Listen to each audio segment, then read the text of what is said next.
তুই যা হুকুম করবি আমার মাথায় থাকবে তোর হুকুম।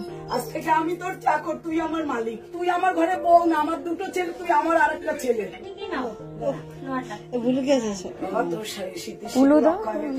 তোদের জীবনে যত কষ্ট সব ভগবান আমাকে দিবে। আমি যদি কোনো ভালো কাজ করে থাকি ভগবান যেন তার তো আমার সব সুফল যেন তোরা পাস। এই সংসার আমরা আজ থেকে সব তোর, আমি আমার স্বামী আমার ছেলে পরিবারের মান সম্মান আজ থেকে সব তোর হাতে রইল। আজ থেকে আমি তোর কাজের লোক, মালিক তুই। তুই যা হুকুম করবি আমার মাথায় থাকবে তোর হুকুম। আজ থেকে আমি তোর চাকর, তুই আমার মালিক। আমার শাশুড়ি আমাকে এনে দায়িত্ব দিয়েছিল, আজকে আমি এনে আমার দায়িত্ব কমপ্লিট করেছি। আজ থেকে সব তোর, তুই যা বলবি তাই হবে। কিন্তু আমার আত্মীয় স্বজন ননদ সবাই আসবে, কেউ কিন্তু মনে তোর বাড়ি খেতে আসবে না। তোর যেন ওই এসে হাসি মুখটা দেখে। আমি আর কিচ্ছু চাই না বাবা তোর কাছে।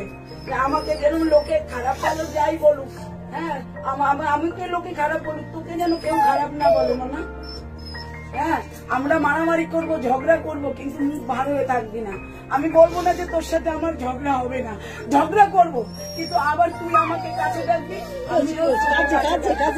আমার কিন্তু মেয়ে নেই বাবা, আমি তুই আমার ঘরে বউ না, আমার দুটো ছেলে, তুই আমার আরেকটা ছেলে।